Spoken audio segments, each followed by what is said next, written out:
Some of you have probably had bankruptcies.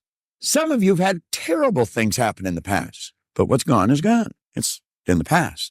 And to spend your time focusing on the past is to spend the only thing that you've got, and that's what's right here, right now, because the sand never stops running. This is all we've got.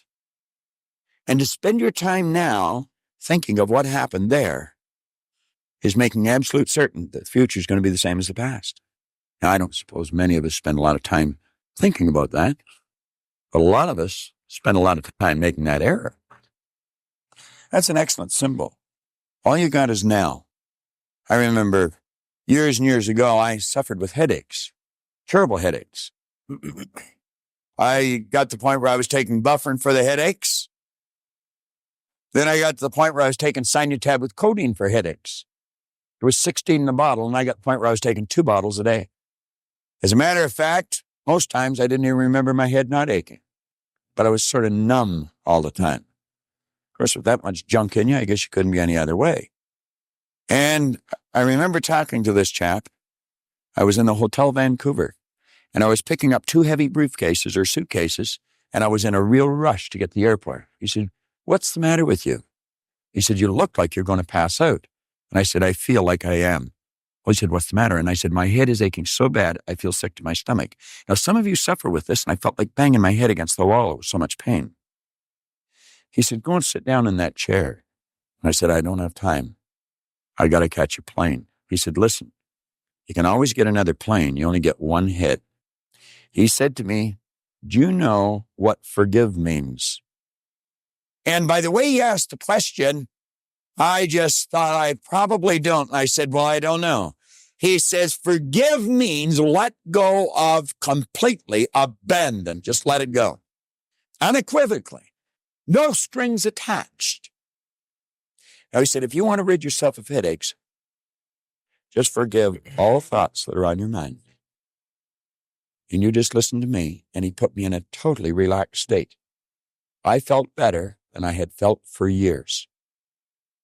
Because you're going to find that your head is aching because of the things that you're not letting go of. And it's causing tension, and it's causing an abnormal state of vibration of the cells in the brain, which causes the blood to rush to the head. And as you put yourself in a totally relaxed state, you'll soon become programmed to relax. I know that I would not be able to do what I do as often as I do it, and as long as I do it, if I wasn't relaxed. Leland Val Vanderwall said something when we were sitting having coffee, and I jotted it down. Every time this guy opens his mouth, he drops a pearl. I'm so wise. He said, let us not look back in anger, nor forward in fear, but around us in awareness. Was there ever depth in that? Let's not look back in anger. Let's quit thinking in reverse, nor forward in fear, but around us in awareness. So his point about you don't know how much future you've got because the time in the hourglass is always running out.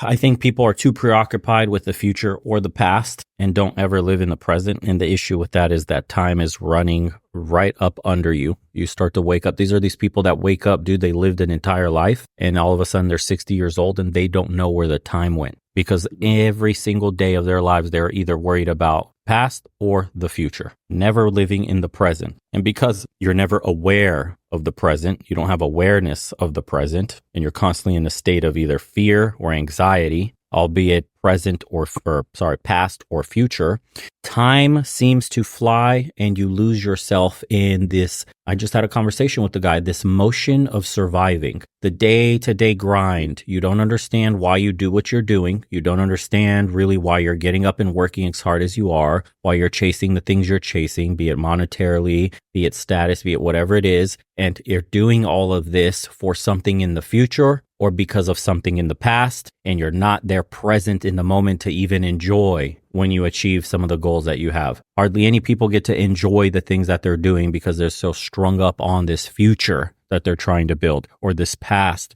that they're running away from, that you don't know what you have in the current present moment. You see, this is what keeps people in a state of confusion, state of anxiety, panic. And it makes it hard for you to plan for the future. It makes it hard for you to discover who you are. It makes it damn near impossible for you to figure out what you'd like to be in life. what you'd like to do, who you are, actually, not working for everybody else, not a goal somebody told you, not a doctor because your parents wanted you to be one, not nothing. Who are you? There's one famous thing that Bob Proctor has is if you ask somebody who they are, they'll simply respond with their name. That's a name. I didn't ask your name. I asked you who you are. And then they'll go, well, this is me, my body. No, your body is just a meat vehicle. Who are you? What do you like to do, right? Define yourself. How many people can truly define themselves today? Apart from I identify with my body, I identify with what I look like, and the hobbies I have, which were all injected into you by, people in close proximity, whether it was friends or family. But who are you? Or what you do for a living, or all those identity things. Exactly. So most people, man, because of... People just identify with their name only. Who are you? I'm Doug. But I had a friend, Bo, who was on this philosophy a long time ago, and he said to me, the only question you really need to be able to answer is, who am I? And he'd say that to me over and over, but I couldn't grok it back then, Yeah. And it's a most important, like, earth-shattering moment you'll have when you finally realize who you are and what you want. Think about it and from this perspective. Up until that very moment happens for you, you're actually living somebody else's programming, somebody else's goal, somebody else's whatever it is, dream. Okay. Maybe your father failed to be a doctor, so he pushed you really hard to be a doctor. Maybe someone else failed to be an engineer, so they pushed you to be an engineer. Somebody wasn't good with women, they pushed you to do that.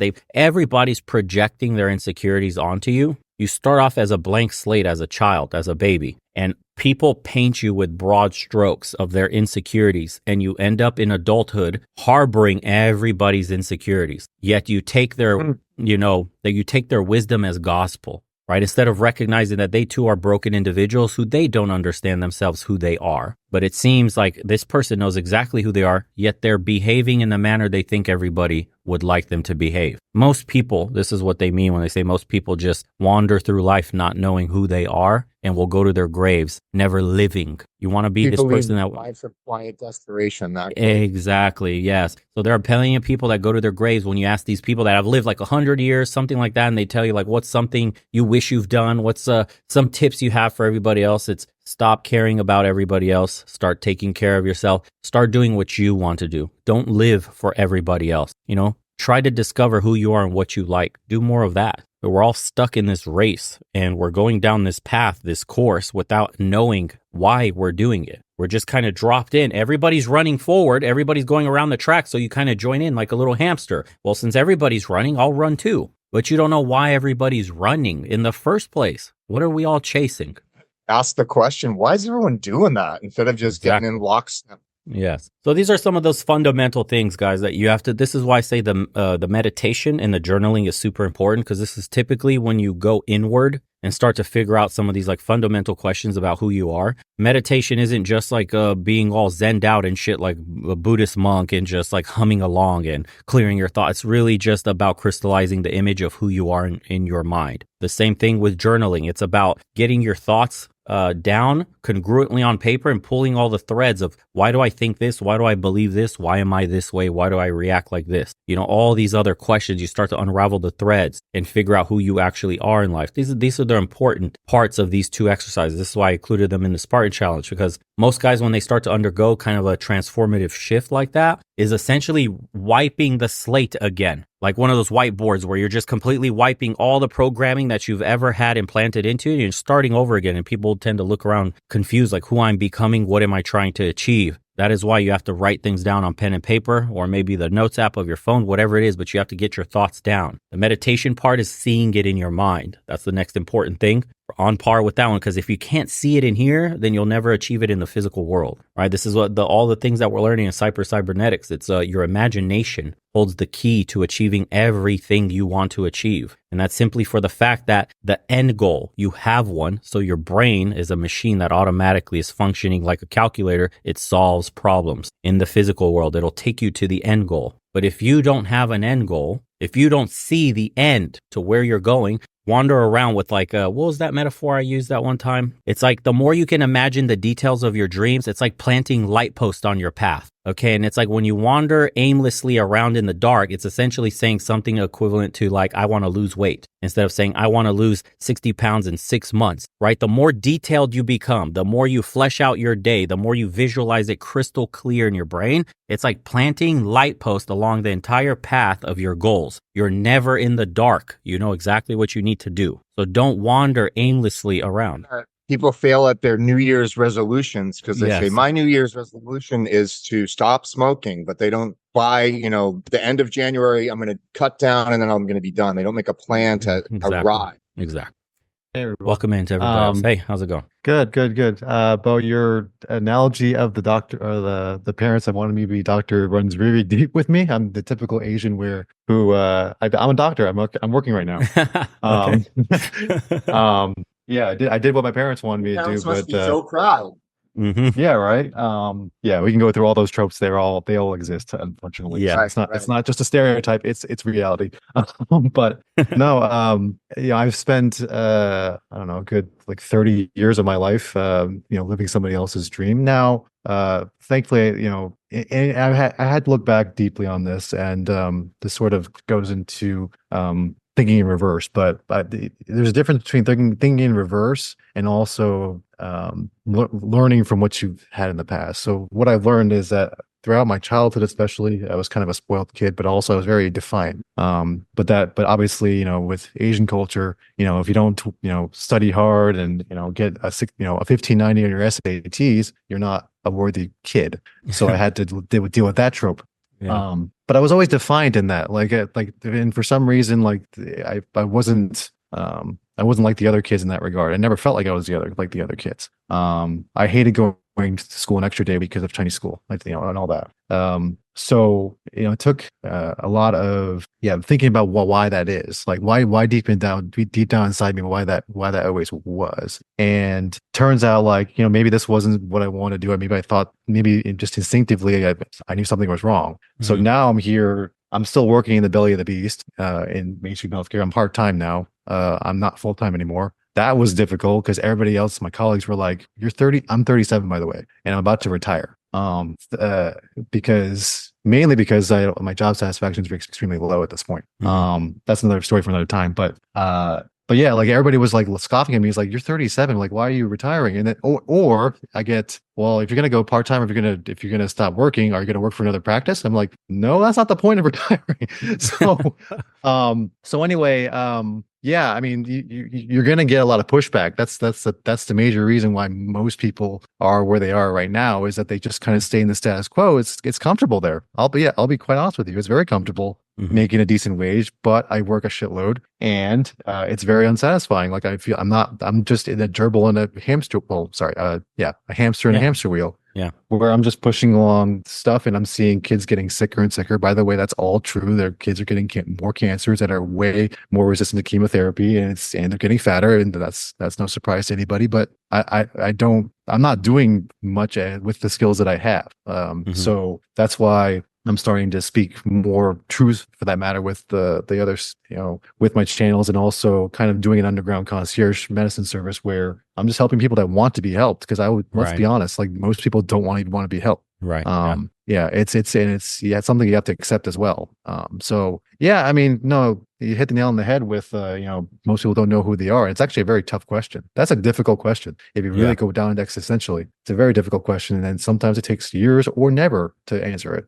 Exactly. Yeah. People will go to their graves never having an answer. And by the way, the people that push back on you when they're so incredulous, how could you possibly quit? You worked so hard to get here. That's shining that exact insecurity that they have, that they're seeing you finally detach from living the life of somebody else, becoming your own person. That makes them so insecure because, oh, fuck, he's doing it. He's doing what I'd like to do, but I'm afraid to. Right. So the only way, it's not even a crabs in a bucket mentality, but it's a form of a coping mechanism. You're crazy. You can't do that. You're crazy. It's their internal voice, talking out loud, just to make sure no, everything was worth it. All the sleepless nights, all the shitty hours, all the rude patients. It's in the end, it's all worth it. And it isn't, because you're deeply unhappy and they're deeply unhappy and they know it, but they can't admit it to themselves. Part of it is a sunk cost fallacy. The other part of it is what would family think? And it's again, you're falling down the rabbit hole of what everyone else thinks. What about what you think for once in your life? And it sounds like you're finally discovering that and doing the concierge route.